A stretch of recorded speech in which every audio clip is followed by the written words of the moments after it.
Hola amigos, ¿cómo están? Bienvenidos al podcast Doctor Cáceres. Estamos en nuestro episodio número 14 y vamos a hacer un programa que creo que va a ser espectacular, fabuloso. No se vayan a mover porque tenemos muchas cosas importantes. Cristian, ¿cómo estás? Bienvenido al programa. Buen gusto, bastante contento, algo nervioso de volver a un espacio tan integrador. Tiene muchas cosas interesantes. Vamos a hablar hoy de todas las circunstancias y personajes que han marcado historia en el Perú, como siempre lo haces, y nos ilustras con eso. Tenemos la historia de la vida de Toribio Rodríguez de Mendoza, María Parado de Bellido. Vamos a hablar también de todo lo que es San Marcos, lo que representa para el Perú y la historia y la formación, el desarrollo de la sociedad en el Perú gracias a San Marcos, y de un gran baluarte de la poesía y la literatura en el Perú, José Santos Chocano. El programa promete y claro que sí, y cumple, ¿no? Por supuesto, mi querido Cristian, va a ser un programa donde vamos a rajar de todo, vamos a conversar de todas estas cosas, van a ser muy interesantes.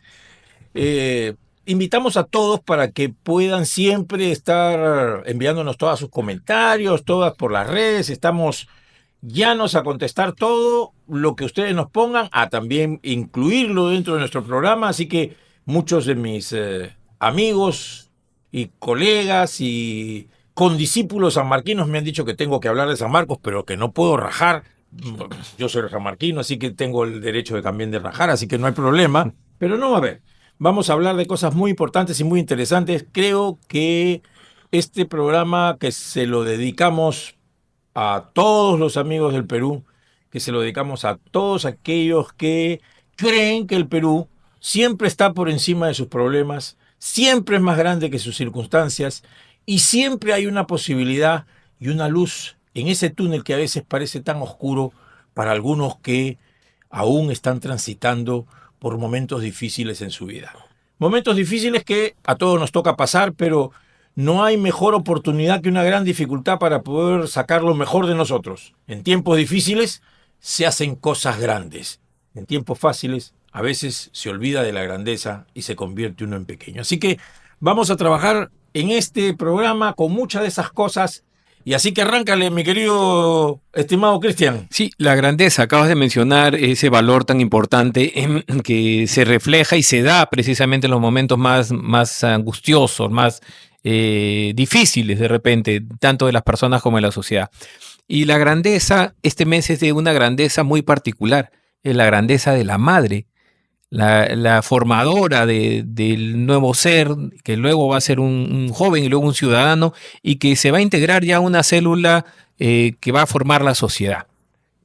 Bueno, como decía, madre solo hay uno o una, ¿no es cierto? Porque decían, con dos, ¿quién la aguanta?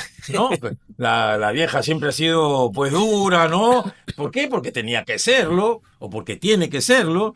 Las madres ya no son tan consentidoras como eran antes, y lo cual me parece muy bien. Así que desde aquí, en este mes de mayo, un homenaje grande a todas las mamás, a todos los que tienen a su madre viva, cuídenla, y a los que no la tenemos, que siempre las tenemos presente, pues hay que seguir adelante con su ejemplo. Así que desde aquí un beso grande para todas las mamás del podcast Doctor Cáceres, y que escríbanos, por favor. Necesitamos más voces femeninas que nos hablen al oído para que nos hagan hacer las cosas bien, porque solo las mujeres nos señalan el buen camino. Eso es muy importante. Otro punto, siempre dando en el clavo, Augusto, la mujer. La mujer que crea situaciones, que apoya, que avanza, que trabaja y que es ejemplo. María Parado de Bellido, 11 de mayo, recordamos el sacrificio de María Parado de Bellido, ¿no? Y toda su obra tan importante en lo que es la lucha por la libertad en el Perú. Bueno, María Parado de Bellidos es una mujer muy interesante. María Parado de Bellido, casada con Manuel Bellido, ella ya adulta, porque ella nace, algunos dicen que en 1761, otros dicen que en 1777, o sea que aparentemente tenía alrededor de entre 50 y 60 años cuando ella fallece. El cura Calderón, que es uno de sus más grandes, que se ha investigado acerca de la edad, coincide que probablemente ella tenía 60 años en 1822, cuando ella fallece, fusilada por el famoso ese corregidor Carratalá. Ese Carratalá que era terrible, porque fue enviado precisamente en 1822. Ella no es una prócer de la independencia, ella es mejor dicho, una precursora de la independencia. Ella ya es una heroína porque ella está en el contexto de que en 1822 los españoles recuperan Lima y hay ahí toda una convulsión. Su esposo se une a las huestes de San Martín, precisamente al general Álvarez Calderón, y se une en ese contexto, pero se unen el esposo y los hijos.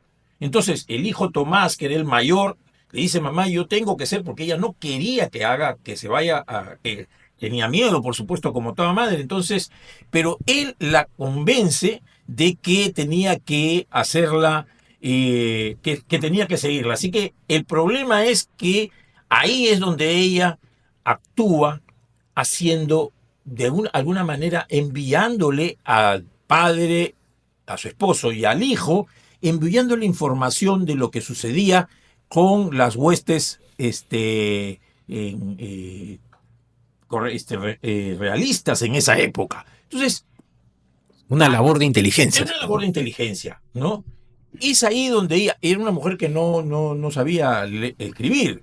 Entonces, uno de sus vecinos que escribía, le escribía las cartas, y ella en las cartas a su esposo le decía pues por dónde estaban, qué hacían los realistas y no sé qué, no sé cuántos, y una de estas cartas cae en manos de este Carratalá, que era pues un fulano feroz, ¿no? O sea, había destruido ciudades y era una mala persona. Entonces, este hombre descubre pues la carta, pero la carta de todas maneras ya había sido leída por el esposo y salva al esposo se pueden retirar del sitio porque les avisa que los realistas iban a ir por donde ellos estaban, pero con esa carta a ella la capturan. Y le dicen pues que confiese quién le había escrito la carta, porque ella dice: yo no sé escribir, dice, yo no la escribí. Entonces dice: sí, pero tú no la has escrito, pero hay alguien que es. Entonces ella dijo: yo no voy a decir nada. Y le dijo: yo no voy a decir absolutamente nada, ni quiénes son, ni qué he hecho, ni nada por el estilo. Y la pasearon por todas las esquinas de la plaza de armas de Ayacucho, de Huamanga, y le dijeron pues que si ella hablaba, confesaba, se iba a salvar. Y ella dijo: jamás voy a confesar ni voy a delatar, porque queremos que viva el Perú libre. Ya la efervescencia de la independencia había llegado a los pueblos de la sierra, porque esto sucede mientras que los españoles estaban en la sierra. El virrey La Serna se había ido al Cusco, y entonces ella hace esta declaración y la fusilan, y pues se convierte desde ese momento en una de los personajes más queridos en lo que se refiere a las personas que amamos la libertad, porque fue capaz de dar su vida por la libertad del Perú y por no delatar a su familia ni a nadie, ni incluso con el que había escrito la carta. O sea, fue una mujer íntegra, entregada a la defensa de nuestra independencia. Ese personaje queremos. Ese personaje existe en todas las mujeres del Perú. El alma permanente de María Parado de Bellidos es el alma permanente de todas las mujeres peruanas, luchadoras, fuertes, que no se doblegan ante nada y que son la columna vertebral del Perú. Esa es la mujer peruana. Y esos son nuestros ejemplos que tenemos que seguir. Por eso que a estas personas tenemos que remitirnos, mi querido Cristian, en estos momentos, amigos, en donde hay tanta dificultad, donde tanta zozobra, hay tanto desconcierto.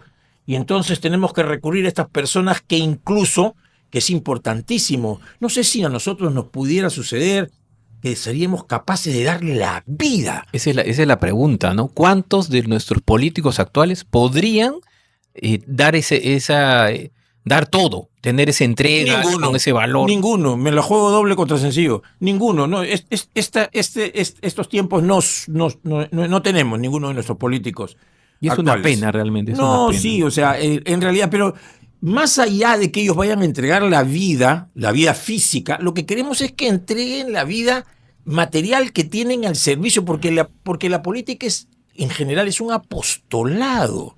Entonces, por lo tanto, hay que desnudarse de todas las cosas materiales para entregarse en espíritu a la política. Eso no sucede con ninguno de los políticos, ¿no?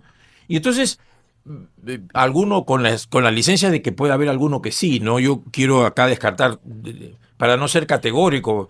Yo últimamente estaba conversando con alguien y me dice, ¿qué opinas del alcalde de Lima?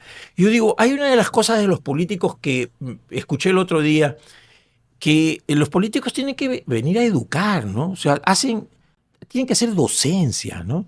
Y si un político se dedica a insultar a todo el mundo, a denigrar a todo el mundo, a todos sus adversarios, echarles, no sé si con razón o sin razón, pues está denigrando, está bajando a un nivel la política y nada bueno nos espera. O sea, nada bueno nos espera de alguien que no nos va a enseñar. Nosotros necesitamos una capacidad intelectual de nuestros dirigentes y nuestros políticos que ninguno tiene la talla. Pero más allá de eso, el alma, para conjugar lo que estamos diciendo de María Parada de Bellido, su alma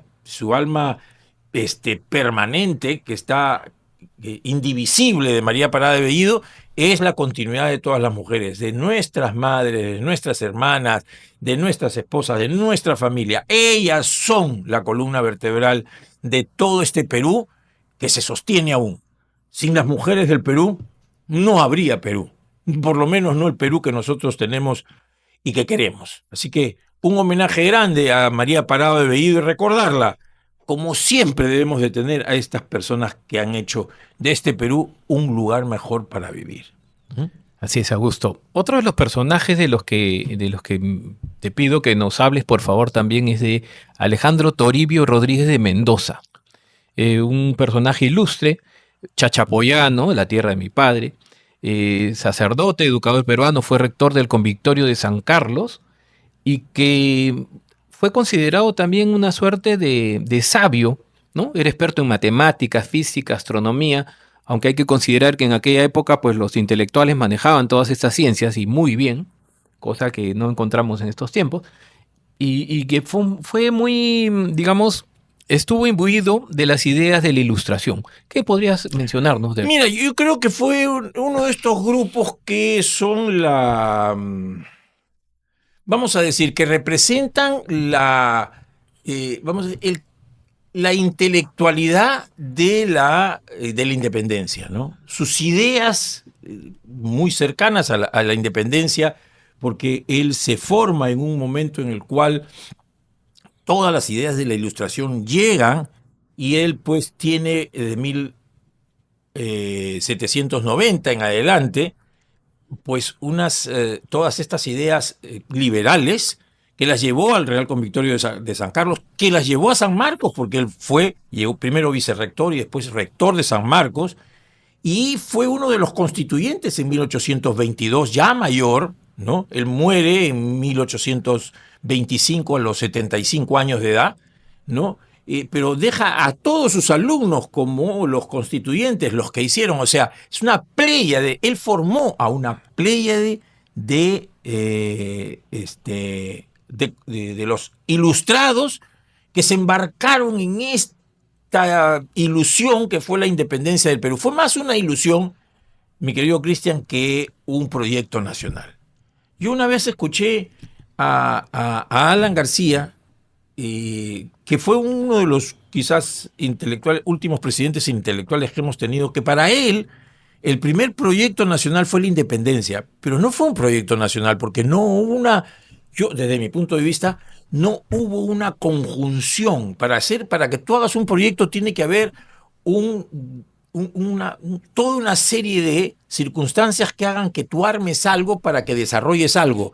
Nosotros fuimos a la independencia sin ningún norte, ¿no? A pesar de las ideas de personas como Toribio Rodríguez de Mendoza, a pesar de los buenos deseos de San Martín, a pesar de los de Monteagudo y de muchas otras personas, no tuvimos un proyecto nacional porque se trabó el proceso independentista en una lucha de caudillos, ¿no? Digamos que también la sociedad en ese momento estaba bastante dividida, ¿no? Como que había los limeños que no querían dejar todavía los beneficios del virreinato bueno, las corrientes libertarias que llegaban de Europa, de América, un choque de ideas. Sí, no, porque como tú recordarás en julio de 1821, los notables del Perú, de Lima, que eran 315, liderados por el conde de San Isidro, pues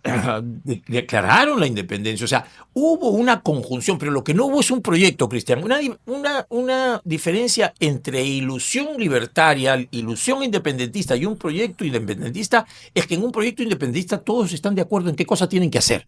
Se sientan y dicen: el Perú es libre e independiente por la voluntad general de los pueblos y por la justicia de la causa que Dios defiende, y lo vamos a hacer así, así, así. Si el mismo Libertador dijo: no, el Perú mejor será una monarquía, ¿no? Y el otro dijo: no, mejor que sea una república, y entonces no hubo un proyecto nacional. Hubo una ilusión nacional que aún nos acompaña.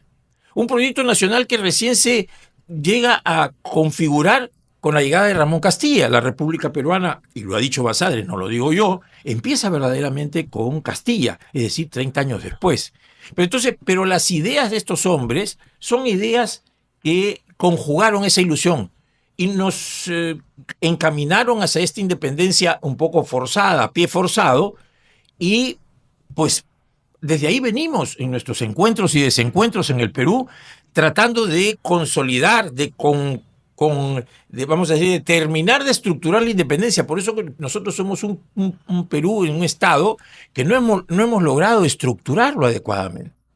Entonces, esa es una de las cosas que lo que tenemos es reorganizar o organizar un Estado, estructurar una capacidad del Estado para poder gobernarnos.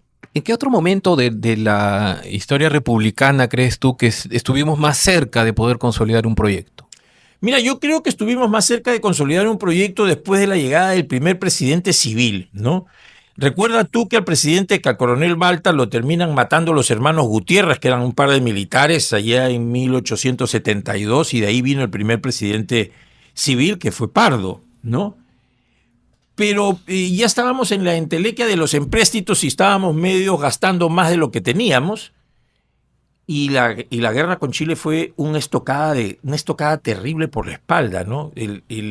Una de las grandes fracturas en la identidad nacional es la guerra con Chile. Chile decidió que tenía no solo que derrotarnos, sino tenía que aniquilarnos en la guerra. Y así lo hizo, ¿no? Nosotros permitimos, porque no fue que Chile nos ganó la guerra, Perú perdió. Pero nosotros perdimos. Eso significa que nos dejamos ganar.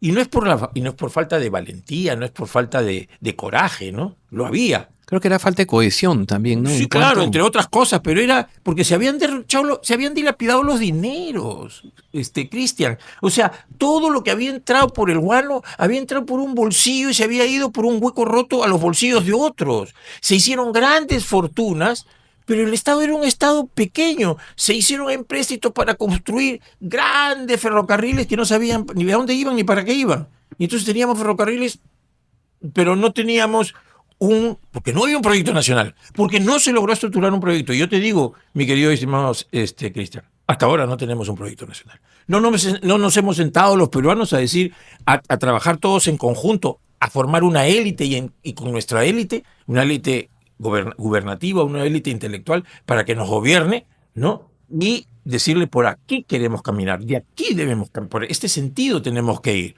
No lo hemos hecho. No lo hemos hecho. Entonces permitimos que personajes tan, pues, los Pedro Castillo, los Susel Paredes, esas personas que nunca debieron estar en la política, nunca debieron entrar a la política y ser más bien gobernados, terminen teniendo poder para gobernarnos, ¿no? Eso es una de las desgracias del Perú. Entonces, y eso sucede porque no tenemos una élite que se haya forjado y se haya formado para gobernar el país. Tú has mencionado ahorita el tema de ferrocarriles y me lleva a ver el tema de la integración del país, como, o sea, a través de las vías de comunicación. Carreteras que, como tú dices, no sabes a dónde van o se hacen porque a alguien se le ocurrió que podían ser una buena campaña política, parte de una buena campaña política. Lo seguimos pasando. ¿Qué tenemos que hacer nosotros? Pero es que pero repito, tenemos que tener las cosas bien claras. Por ejemplo, vamos a poner un ejemplo. Ya se hizo el puerto de Chancay. Ya los chinos, ya le entregamos a los chinos la llave. Toma, San Joelao, toma la llave. Ya ellos son dueños del... Hemos construido una carretera que pueda aliviar todo el tránsito de los supuestos contenedores que van a ir y venir de todas partes del mundo para que llegue a Chancay. No.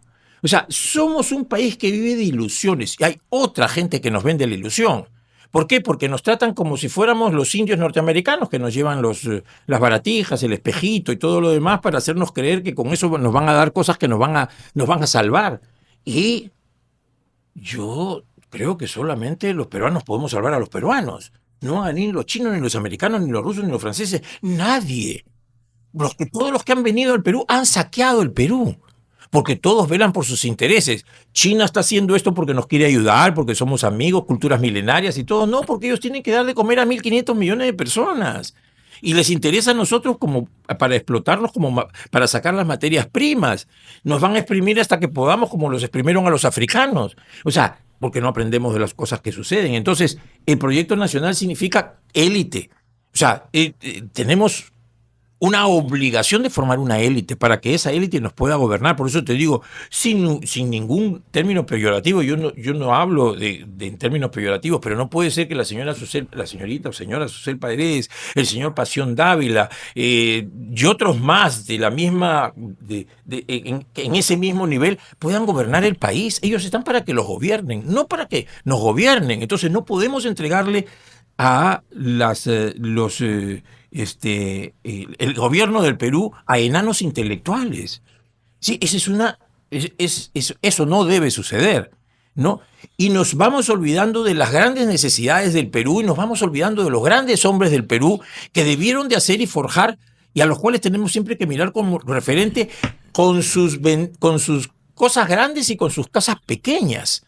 Porque son esos referentes que una vez engrandecieron al Perú, a los cuales tenemos que mirar para seguir su ejemplo en lo bueno y no seguir su ejemplo en lo malo, para poder ver y poder analizar y reflexionar sobre qué cosa es lo que tenemos que tomar de ellos, porque lo han habido. Y de uno de esos personajes yo quiero tocar hoy día en el punto, pero primero quisiera, si tú me permites, después de Toribio Rodríguez de Mendoza, hablar de la Universidad Nacional Mayor de San Marcos, que es esa cuna para precisamente formar las élites intelectuales en las cuales estamos más perdidos que la mamá de Marco.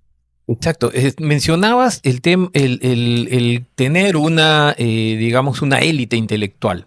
San Marcos en términos muy, muy coloquiales, digamos, ha parido la intelectualidad en el Perú a lo largo de muchísimos años de la época republicana.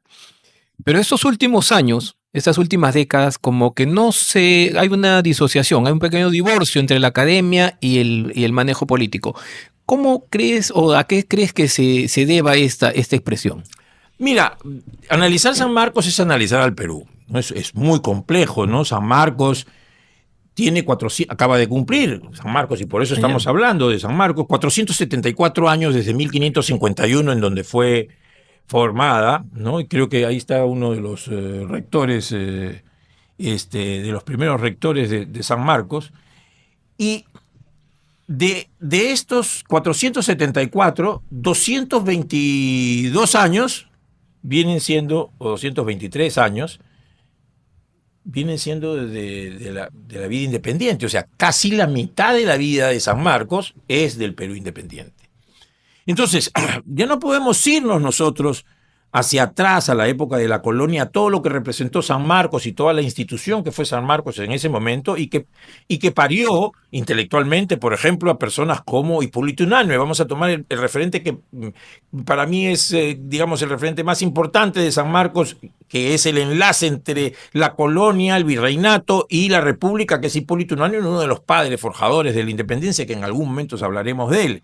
Y como él, hubieron una serie de personajes que se han formado en sus aulas. Es decir, casi toda la intelectualidad del Perú republicano hasta no hace mucho se formó en San Marcos. El propio Vargas Llosa. A ver, pero claro, o sea, no, la lista es larguísima, ¿no es cierto? Ribeiro, Federico Villarreal. Políticos, Bedoya Reyes, Víctor Raúl Ayala Torre, Alan García, todos ellos fueron alumnos de San Marcos, ¿no? Y entonces, pero no solamente eso, tenemos a José Luis Bustamante Rivero, que si bien es cierto, él es arequipeño, impartió cátedra en San Marcos, tenemos a, pues, Raúl Porras Barrenechea, a María Rostorowski, la lista es larguísima de todos los sanmarquinos que han tenido una importantísima preponderancia en el Perú. Jorge Basadre, ¿no? O sea, Alonso Cueto, que es un escritor, y médicos, innumerable cantidad de médicos, Cayetano Heredia, ¿no? Sabio, Federico Villarreal, José Antonio de Mayolo, José Antonio Encina. Claro, o sea, tenemos una playa de peruanos que vienen de Augusto Salazar Bondi, por ejemplo, que si bien no es cierto, no terminó, ¿no? Y entonces San Marcos es el reflejo del Perú.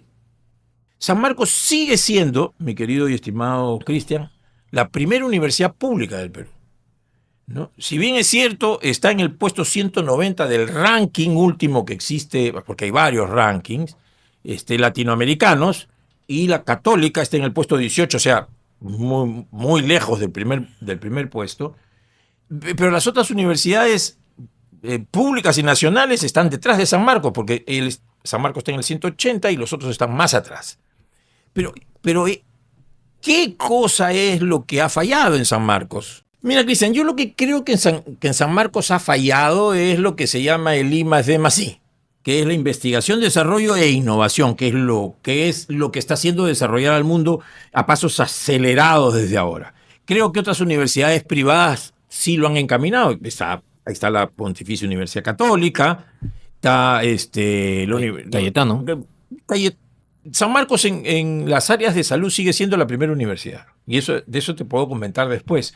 Pero tienes a la Universidad Nacional de Ingeniería, tienes a la Agraria, sigue San Marcos estando a la cabeza de todos ellos en esta innovación y desarrollo e investigación. ¿Por qué? Porque hay gente nueva entrado a San Marcos, hay catedráticos nuevos, yo conozco a varios, a unos de ellos que han entrado a varias facultades y han logrado encaminar, aparte de la universidad, pero tienes que recordar que la Universidad de San Marcos es una universidad muy grande, con mucho peso económico, me refiero a que es una universidad costosa mantenerla y que depende prácticamente del Estado. Entonces, el Estado, como no, su principal preocupación no es en formar personas, digamos, ilustradas, entonces a la Universidad de San Marcos le da 3 soles, ¿no? Que eso es uno de los grandes, vamos a decir, desgracias del Perú. Es decir, el Estado, en lugar de invertir en lo que significa la capacidad para que sus hijos más ilustres se formen en la universidad, que está más al alcance del pueblo, pero no estoy hablando más al alcance del pueblo porque sea una universidad que sea sencillo ingresar, sino porque es la universidad que menos cuesta. Es una universidad pública que inclusive es menos costosa que otras universidades públicas. Mira cómo se va concatenando lo que mencionabas minutos antes respecto a tener un proyecto de país con el problema que tiene San Marcos, ¿no? No tenemos de repente desde el gobierno un norte que nos diga nuestros profesionales, nuestros intelectuales van a apuntar o deberían apuntar hacia tal espacio en cuanto a la investigación, en cuanto al desarrollo, debe estar hermanado de repente al desarrollo industrial. No lo tenemos, porque no hay un proyecto de paz. No, porque además, y yo sé que San Marcos no es que le está pidiendo más presupuesto al Estado, que debería con razón tenerlo, sino que le está diciendo que le permita hacer asociaciones públicos-privadas, o sea, que le permita institucionalizarle y le permita tener mayores recursos propios para que pueda precisamente autosostenerse hacer avanzar, hacer convenios con grandes universidades del extranjero, que los tienen en muchos casos, yo lo sé por la Facultad de Medicina, porque la Facultad de Medicina sigue siendo la primera facultad de medicina de todo el Perú, a pesar de todos los inconvenientes y carencias. Qué bueno saber, qué buena noticia la que nos das de enterarnos que hay profesionales dentro de San Marcos que siguen bregando porque la universidad de alguna manera salga al exterior o que logre lo que han logrado universidades en otros países, ¿no? Como en Corea del Sur, que se integran a la empresa y tienen una dirección hacia lo que es la industrialización. Qué bueno, realmente qué bueno. Ese es un empeño de todo San Marcos. Estoy hablando de sus profesionales más jóvenes, los que muy pronto seguramente van a tomar las riendas dirigenciales. Ese esfuerzo por lograr que lo que es investigación, desarrollo e innovación en sus áreas pueda estar dentro del camino a seguir para todas las carreras sanmarquinas. Como te digo, San Marcos sigue siendo la primera de las universidades públicas y tiene que ser esa universidad pública que se proyecte para ser una de las primeras universidades latinoamericanas que deba de estar dentro de las 10 primeras, pero para eso falta mucho dinero, mucha inversión y mucha capacidad para que los gestores dentro de San Marcos y que el Estado comprenda que tiene que ser un aval permanente para que no solo San Marcos, pero principalmente San Marcos ocupe ese sitial de poder ser la gran representante de la intelectualidad peruana para que de él salgan los próximos científicos sociales y los próximos gobernantes, como que es el anhelo de todos los peruanos, esa clase intelectual, esa clase dirigencial que tiene que ser una élite, y eso está ahí. O sea, tenemos que darle ese camino. Ya se hizo un camino antes, Cristian, con esto de los colegios emblemáticos, con esto de los que fueron primero los colegios mayores, se hizo un pequeño trabajo que sí da sus frutos, pero ahora necesitamos que el siguiente paso sea este paso para que podamos desaparecer, estoy hablando de la vida política, a todos aquellos aventureros dentro de esa parte de los 40 candidatos que vamos a tener para las elecciones y por supuesto dentro de los miles de candidatos que vamos a tener tanto para el Senado como para diputados, que no sabemos ni de dónde van, ni de dónde vienen, ni a dónde van, y al final va a ser una ruleta rusa, nos vamos a poner una pistola en la cabeza, si resultan ser tan malos como parece que es ahora la clase política. Entonces, tenemos una obligación para las generaciones futuras, y ese es un trabajo. Es un trabajo que tenemos que hacer, pues, con mucha diligencia, pero sí aprovechando estos 474 años, donde han habido grandísimos y buenísimos expositores de esa intelectualidad que nos han dado brillos. Mario Vargas Llosa, por ejemplo, es uno de ellos, pero con ellos, como hablaba, está Basadre, está Raúl Porras Barrenechea, está de la Riva Agüero, está Víctor Andrés Belaúnde, está pues Domingo García Rada, está Domingo García Belaúnde, constitucionalistas de talla. Estamos hablando de intelectuales que aún ahora nos dan brillo, formados en las canteras de San Marcos, que comprenden al Perú, porque una de las cosas que tiene el profesional de San Marcos, el intelectual de San Marcos, es que comprende al Perú, lo entiende, pero no para servirse del Perú, sino para servir a los peruanos. Esa es una particularidad que tiene San Marcos y por eso de que aquí yo clamo porque San Marcos recupere ese sitial, que sea ese faro de luz que ilumine a la República, para que camine en ese sentido de poder hacer ese proyecto nacional que todos deseamos para nuestra patria. Ese es mi anhelo. San Marcos ha sabido resistir, es un reflejo de la sociedad, como mencionaste, ¿no? Pero ha sabido resistir de alguna manera ese deterioro que venimos atravesando en la sociedad. Y sin ninguna duda, o sea, el deterioro de la sociedad peruana, el deterioro institucional del Perú también se ha sentido en San Marcos, o sea, no es una isla, ¿no? pero tiene esa estructura que viene de hace 474 años atrás, que la hace resistir, que la hace que pueda avisorarse en el futuro como esa universidad que, a pesar de las grandes falencias económicas, de las grandes dificultades económicas, pues logre hacer que tenga un futuro. La universidad, y si San Marcos tiene un futuro, el Perú tiene un futuro. Y eso tenemos que tenerlo muy en claro los peruanos, porque si no formamos, y lo voy a ser tercamente tosudo y repetitivo hoy día, si no formamos una élite intelectual y que nos gobierne, estamos condenados a caminar siempre en el limbo. Aunque en el limbo ya lo desaparecieron, tendría que ser pues en el purgatorio. Creo que el purgatorio todavía existe, o sea, siempre en el purgatorio, nunca con una luz para poder caminar hacia el paraíso. Esas narrativas actuales, digamos que de alguna manera se les carapela el cuerpo cuando escuchan la palabra élite. Es que claro, o sea, lo que pasa es que no se puede, o sea, hay que utilizar adecuadamente el castellano, ¿no? Que en España te dice tienes que utilizar el castellano, porque tú hablas español, dice los españoles no solamente hablamos castellano, entonces nosotros hablamos. Es que hay que utilizar adecuadamente el idioma. La élite es un conjunto de personas que tienen una circunstancia especial para hacer cosas especiales. Una élite económica es una circunstancia especial que tiene mucho dinero para hacer cosas con el dinero.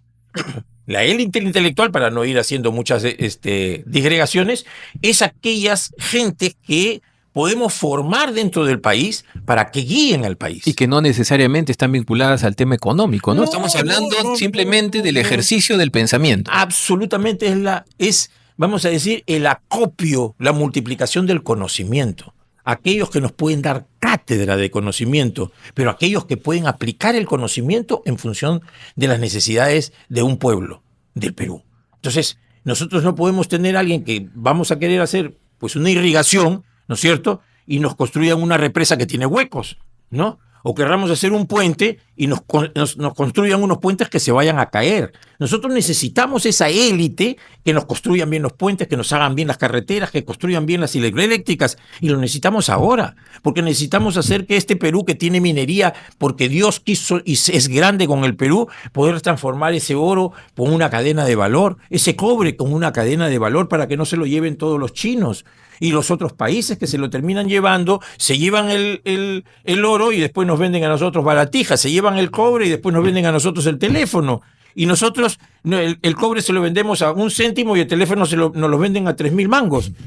Y entonces, claro, porque somos así, porque no hemos comprendido cuál es lo que significa el poder desarrollar el país. Poder desarrollar el país significa sangre, sudor y lágrimas. Elevar altamente la productividad, olvidarnos de esos feriados innecesarios, trabajar más allá de las 8 horas, como muchos lo hacen, que son los informales, para sacar adelante a sus familias. Entonces necesitamos menos formalidad en el sentido de la estrictez de las cosas para cumplir ciertos parámetros que, si no se cumplen, pues a las 8 horas te dejo mi lapicero y me voy. Oye, pero ese trabajo, no, discúlpame, se acabó mi turno. Eso no existe en ninguna parte del mundo que se ha desarrollado, y eso lo comprenden las élites, porque también necesitamos después una élite burocrática. Necesitamos burócratas que sepan lo que hacen para que puedan dirigir el gobierno. Entonces, necesitamos gente con capacidad, mi querido Cristian, y para eso está la universidad, está la tecnificación. Esos son las élites. No estamos hablando de gente que discrimine, estamos gente, a veces, más bien que incluya. La élite es inclusiva en el sentido de que nos va a permitir que haya más élites, que haya más y más personas con conocimientos. Pero no todos pueden ser presidente. Ahora cualquiera puede ser presidente. Hemos tenido a un señor que no sabía casi multiplicar y que claro, los ideológicos, estamos hablando de esa izquierda ideologizada, dijo, el maestro. Yo me acordaba que en algún momento decían, el amauta, santo Cristo y santo Dios. ¿Cómo puede ser posible que ese señor se le hayan podido decir a Mauta? Es una aberración.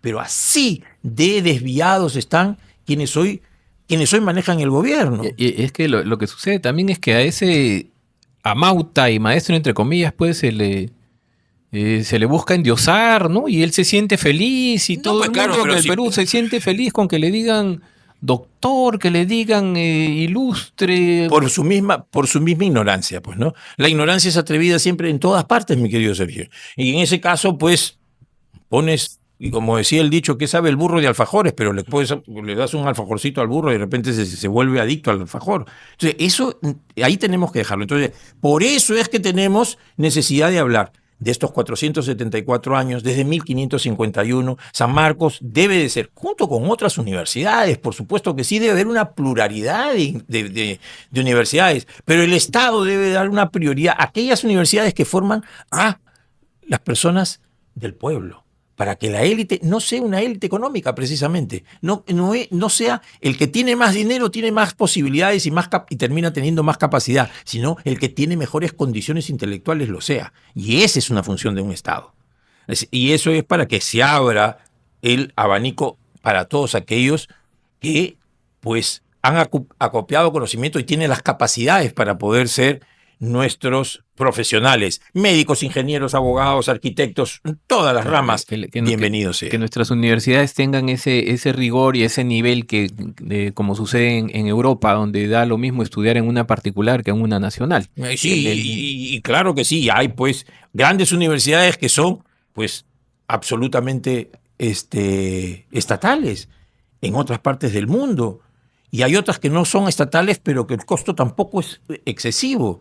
No, aquí no puede ser que el pueblo tenga que ir a estudiar a la Universidad Vallejos, como antes estudiaba en la Universidad Las Peruanas, donde son las famosas universidades de Pizarra y Carpeta y Pizarra.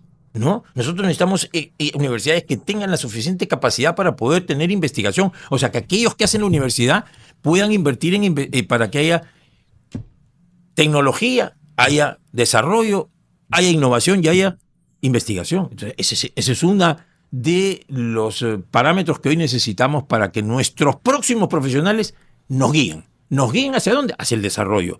Piensen, necesitamos gente que piensen. No puede ser que ahora 4 de cada 6 alumnos no solamente puedan resolver un problema, puedan discernir una frase completa, ¿no? Entiendan lo que leen. Y no puede ser que 3 de cada 10 puedan resolver un problema. Entonces tenemos ahí una falencia que tenemos que cubrir con mejores estudios a todos los niveles, pero esta vez hablando de San Marcos, permíteme hacer esta digresión para que nuestros próximos profesionales sean esa élite que tanto requerimos.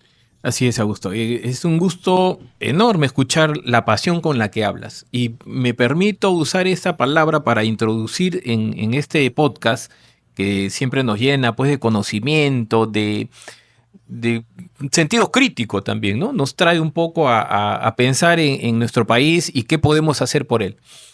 Y esa pasión la tenía un sanmarquino también, José Santos Chocano Gastañodi, quien nació el 14 de mayo de 1875 y es conocido en América precisamente por un sobrenombre, ¿no? El cantor de América, quien fue nombrado por González Prada como el poeta nacional del Perú. Mira, yo te puedo decir que la vida la vida y la obra de José Santos Chocano, este limeño, que es de lo más sorprendente, un hombre que hizo tantas cosas con una vida azarosa y rocambolesca, pero con una producción literaria verdaderamente espectacular y al cual le hemos barrido debajo de la alfombra. Este año se cumplen 150 años del nacimiento de José Santos Chocano y no hay nadie que se haya acordado. Ni siquiera al mes de mayo le han puesto el mes de José Santos Chocano. Este año debería ser el año de José Santos Chocano. ¿Por qué? Por su obra literaria, que es espectacular. Él hizo por lo menos 12 poemarios. El primer poemario que él hizo se llama Ir a Santas, que es un poemario que recoge toda la frustración de la posguerra con Chile, y su poemario más famoso es Alma América, que lo hace en 1906 y lo hace en España, y después hace muchos poemarios más, ¿no? Y este hombre tiene esas luces y esas sombras que tenemos todos. Pero fue tan grandilocuente, fue la expresión más clara del modernismo en poesía, y en un momento determinado fue pues reconocido a nivel mundial como Rubén Darío, fue amigo de Rubén Darío, como Vasconcelos, fue amigo de Unamuno. Es decir, este hombre se codió con los más grandes literatos de su época y brilló con luz propia. Tenía serios problemas personales, tenía una gran megalomanía, ¿no? Y era grandilocuente y él era muy egocentrista. Nadie es perfecto. Y eso precisamente, por eso es que se le quiere barrer debajo de la alfombra, y a mí me parece eso increíblemente, de verdad, una canallada intelectual, porque él es un hombre que dio unas luces literarias como nunca se había dado en el Perú. Él entre 1895, en 1896, que escribe sus primeras obras, Iras Santas, y después en 1906 hasta 1928, es uno de los representantes más grandes de la poesía, reconocido, adorado, querido en todas partes de América, y después fue olvidado tremendamente, porque así se hace con los grandes hombres. Y los grandes hombres no porque su vida sea grandiosa, sino porque él tuvo, como digo yo, esas luces y sombras. Luis Alberto Sánchez escribió de él Aladino o la vida y obra de José Santos Chocano en 1960, y es un libro que no se lo pueden perder. Él escribió y puso, pues era un ídolo, es como un ídolo de barro, porque al principio, cuando regresa de su exilio o su periplo americanista, que fue durante 15 años en Europa y en Centroamérica, sobre todo a Perú en 1921-22, lo recibe Luis Alberto Sánchez, lo recibe todo el mundo, lo declaran hijo predilecto de Lima, le regalan una corona de oro, que después la tuvo que empeñar en Santiago de Chile, cuando estuvo abandonado y pobre, ¿no? Porque así es la vida de estos hombres, ¿no? Pero de él hay que rescatar lo bueno y conocer lo malo para no repetirlo. Pero tenemos que tener esa habilidad intelectual para poder saber que estos hombres no se pueden dejar de lado para construir un país distinto al que tenemos hoy, ¿no?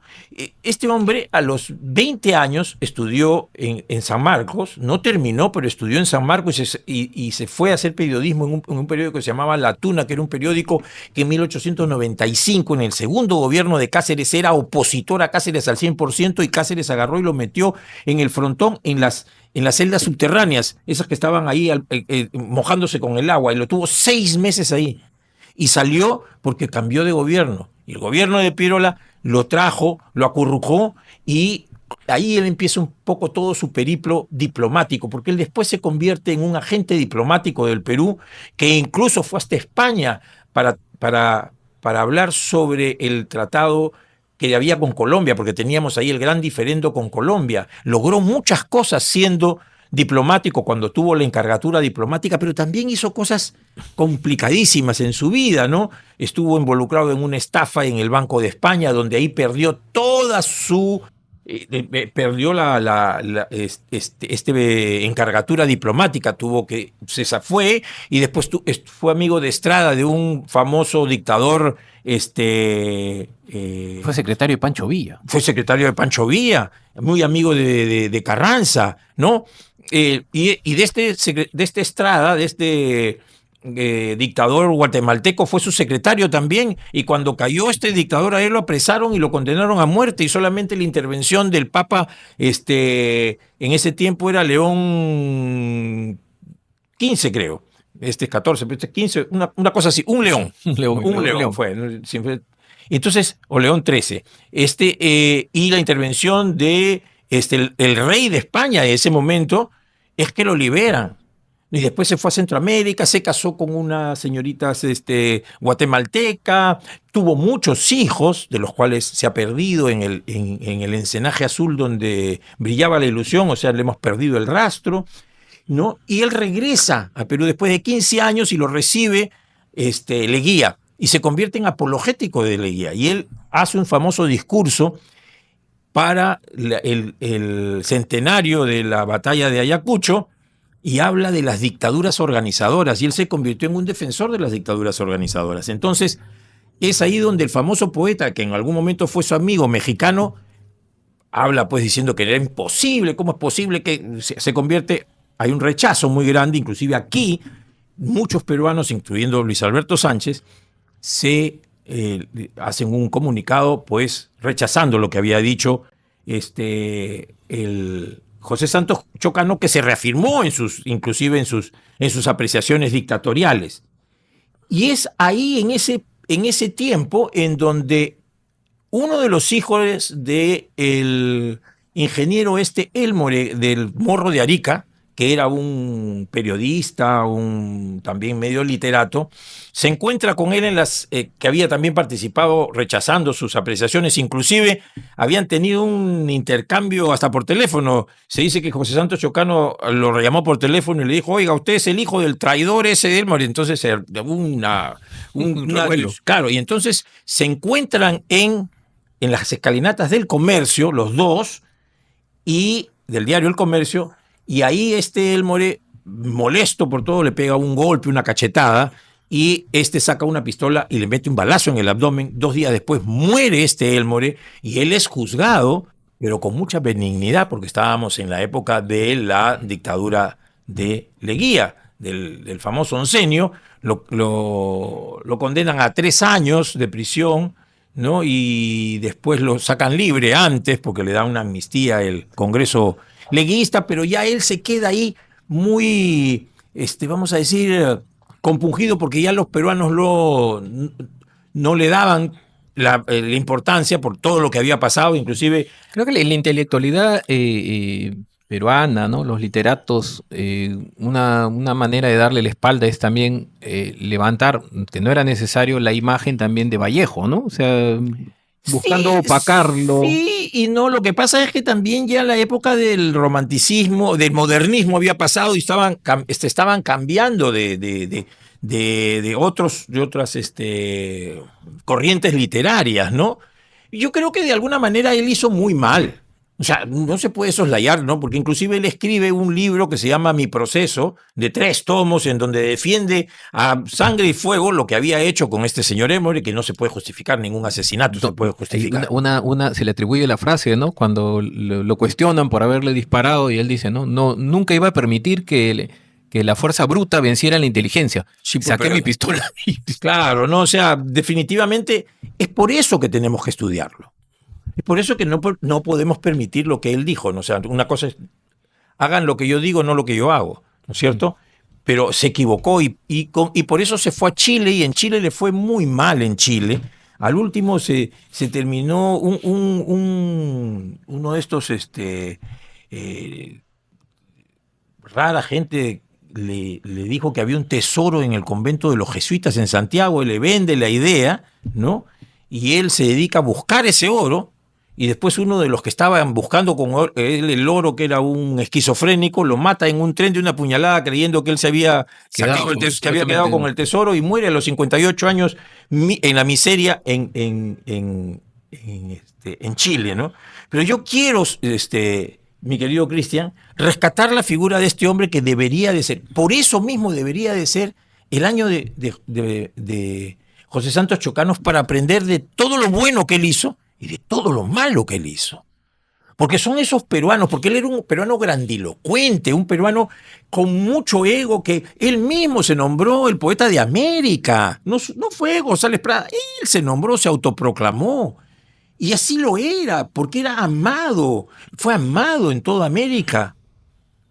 Y tenemos que aprender de él para ser mejor que él, para aprender de sus cosas buenas y de sus cosas malas, de lo bueno que hizo y de lo que no hizo bien. Por eso es que no podemos olvidar a nuestros hombres. Eso es algo que yo rescato mucho en cuanto a tus apreciaciones, ¿no? O sea, el poder dilucidar de lo que es lo bueno de alguien, de lo que es lo malo de otras personas. Y muchas veces se habla, pues como se dice, no hay muerto malo, ¿no? Todo el muerto, sí, que fue buena persona, buen padre, buen hijo y todo. Y sin ánimo de juzgarlo, pero sí de aprender. Hay una situación de aprendizaje en cada personaje, ¿no? Que aporta mucho, ¿no? Como dice, su obra es formidable, sin embargo hizo tal cosa. Es como por decirle, sea, para nosotros el peruano del milenio, Miguel Grau, en una época muy, muy joven, trabajó en un barco de esclavos, pero eso una cosa no quita otra, y la otra tampoco debe ser pasada por alto, ¿no? Pero eran circunstancias, eran momentos, eran situaciones, ¿no? Absolutamente. Entonces, yo creo que la capacidad de José Santos Chocano por interpretar un mestizaje, porque él en este poema Blasón, él pues plasma este mestizaje cuando él dice yo soy el cantor de América autóctono y salvaje, ¿no? Y termina diciendo, si no hubiera sido poeta, hubiera sido un blanco aventurero o un indio emperador, ¿no? Y después cuando habla del otro, de los caballos del conquistador, ¿no? Los caballos eran ágiles, los caballos eran fuertes, ¿no? Entonces, él habla con grandilocuencia de todo lo que sucedió en este Perú que se convierte en un país mestizo. Él fue un cantor del mestizaje en todos sus poemas, que es imperativo invitarlos a todos a leerlos un poco para poder tenerlos en nuestro bagaje cultural, para poder entender a este hombre con sus potencialidades y con las grandes cosas que hizo, y también saber de todas las cosas malas que hizo, porque no te puedes ensorbecer ni con el poder ni con el halago. No puedes caer en eso. Y eso le pasó a este joven, porque él fue un hombre triunfante joven, que cayó en las manos del halago fácil y se perdió como muchos. Se volvió a encontrar y al final de cuentas nos dejó una vida azarosa que tenemos que saber y conocer. Y yo hubiera querido que por lo menos un mes de este año hubiera sido el mes de José Santos Chocano.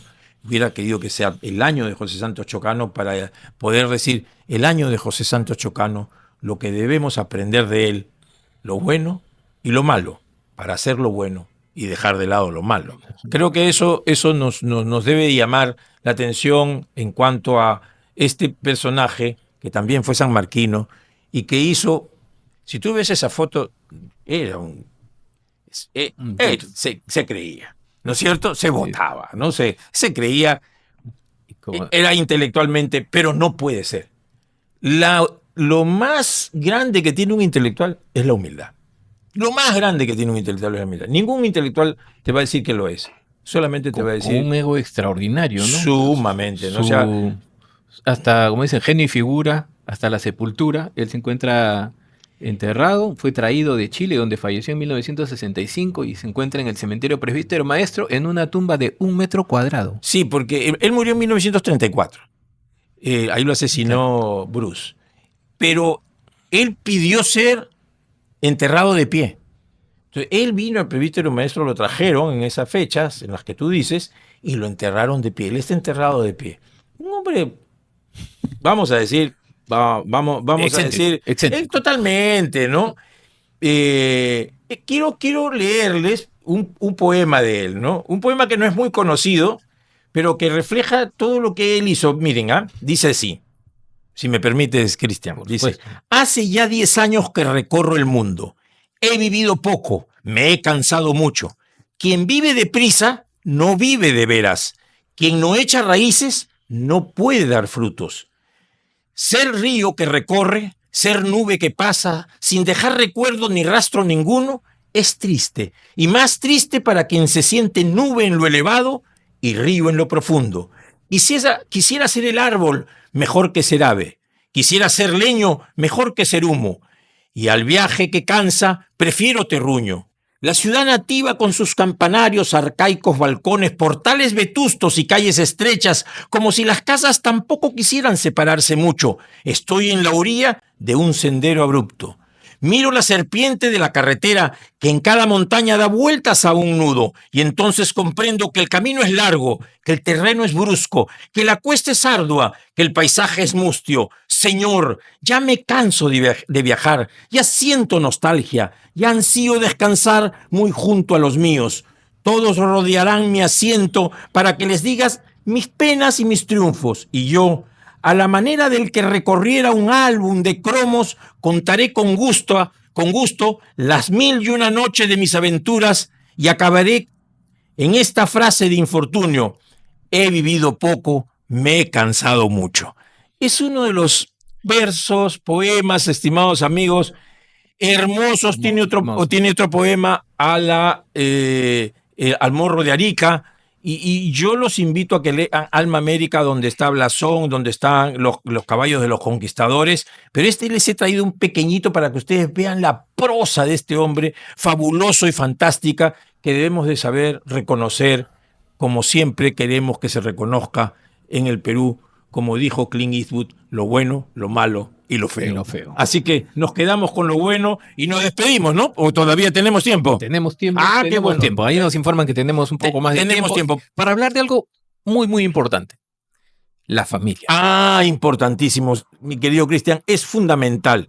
Mira, a propósito de José Santos Chocano, no tuvo una familia importante. Él se casó con varias personas, se casó con 3 personas diferentes, tuvo muchos hijos, pero nunca hizo arraigo familiar. La familia es el núcleo básico de la sociedad y todos lo reconocemos. Pero el concepto de familia es muy antiguo, lo hablaba Aristóteles, en la antigua Grecia o en Roma había el concepto de familia, una familia bastante extendida, porque inclusive a las casas, ahí vivían la primera esposa, la segunda esposa y la tercera esposa, era una familia extendida. Pero la familia como principio importantísimo viene de la tradición judeo-cristiana, ¿no? Es decir, en el Talmud ya se habla de la familia como algo sagrado y por supuesto en la familia, en todos los que son el Antiguo Testamento y el Nuevo Testamento se habla de la Sagrada Familia, por ejemplo, de la familia que constituyó María con José y Jesucristo, el niño Jesús. Y de ahí viene esta consolidación del proceso de la familia, como la venimos conociendo hasta ahora, la Declaración de los Derechos Humanos, después que se forma las Naciones Unidas en 1948, en el capítulo 16, se habla precisamente de la familia como ese núcleo, como ese sostén básico que debe un Estado alentar, que debe proteger, que debe de apoyar. Y estamos en los días de la familia. Y estos días de la familia pues nos llevan a pensar de que debemos de trabajar muy intensamente por nuestras familias. Debemos de ser personas que nos debemos de congratular de tener a nuestros cercanos parientes consanguíneos junto con nosotros, de formar una familia, de estar con nuestra esposa, con nuestros hijos, educarlos, llevarlos, velar por ellos. No hay cosa más hermosa que ayudar a educar a los hijos, te dan vida. Yo te lo digo, porque tengo hijos pequeños de 4 y 2 años y me han vuelto a dar vida junto con los grandes, porque esa luz que es la familia te alumbra permanentemente. Entonces, desde aquí yo creo que debemos de seguir y es un trabajo importantísimo que se haga, que trabajemos muy intensamente por el fortalecimiento de la familia en nuestro país y que cada uno de nosotros trabajemos intensamente dentro de nuestras familias para que seamos luz de la casa, no seamos luz de la calle. Eso es importante, porque muchos son luz de la calle. En la calle son lo más grande y llegan a casa y en la casa no se comportan como se comportan en la calle. Debemos de estar conscientes, tanto el padre como la madre, de que tenemos obligaciones importantísimas para con nuestros hijos. No porque ellos nos vayan a dar algo después, sino porque somos responsables de haberlos traído al mundo. Porque tenemos una obligación inalienable con nuestros hijos, que es lograr que ellos logren la felicidad, que ellos avancen para que sean mejores que nosotros. No hay hombre y mujer más feliz que lograr que sus hijos sean superiores a él.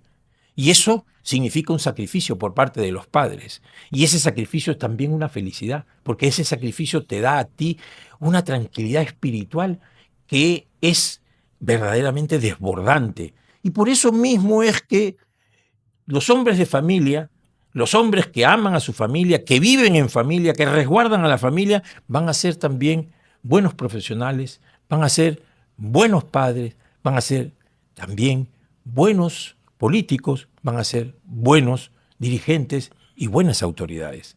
Se tiene que ser verdaderamente una persona íntegra para tener una familia integrada. Hay muchos que no tienen familia, y vamos a decir de familia que no desean casarse, son solteros o solteras.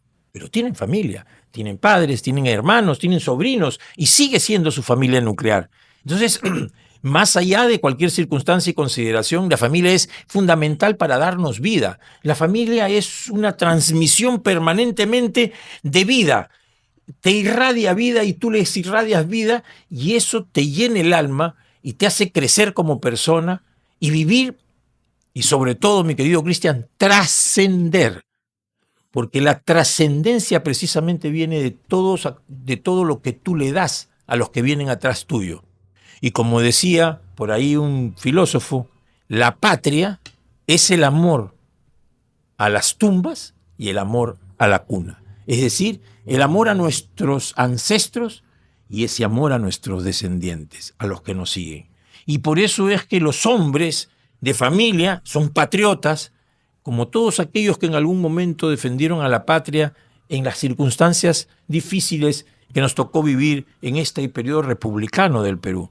Y este 26 de mayo, permíteme decirte que vamos a conversar por esas fechas de una batalla que en el Perú está casi olvidada porque la perdimos, porque ya somos así.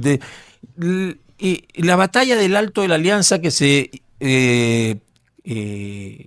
llevó a cabo el 26 de mayo de 1880, este es un aniversario importante a la fecha, en donde los peruanos llevamos 5.000 soldados aproximadamente, y en esa guerra, en esa batalla, que fue la última batalla, la penúltima batalla del ejército regular, porque después vino Arica unos días después, 26 de mayo, perdimos Tacna en esa batalla en el Cerro del Intiorco, en el Alto de la Alianza, que se llamó el Alto de la Alianza porque se peleó en ese cerro contra los chilenos, y perdimos la guerra, perdimos la batalla, y murieron 187 oficiales.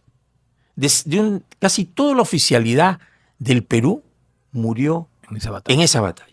Terrible. Me acuerdo de uno ahorita, Víctor Fajardo, nombre de una provincia yacuchana. Hablaremos de ellos, hablaremos de eso porque está cerquita el 26 de mayo. Y hablaremos también de las cosas que han sucedido. Ya no tenemos primer ministro, vamos a ver si vamos a tener próximamente primer ministro. Pero así es el Perú. Como dijo José Santos Chocano, es autóctono y salvaje. Nos vamos con eso, Augusto. Nos vamos con eso. Ok, amigos, muchas gracias por habernos escuchado en este podcast. Así que un saludo grande y nos vemos en el episodio 15. Un abrazo, Cristian. Un abrazo para todos. Felicidades.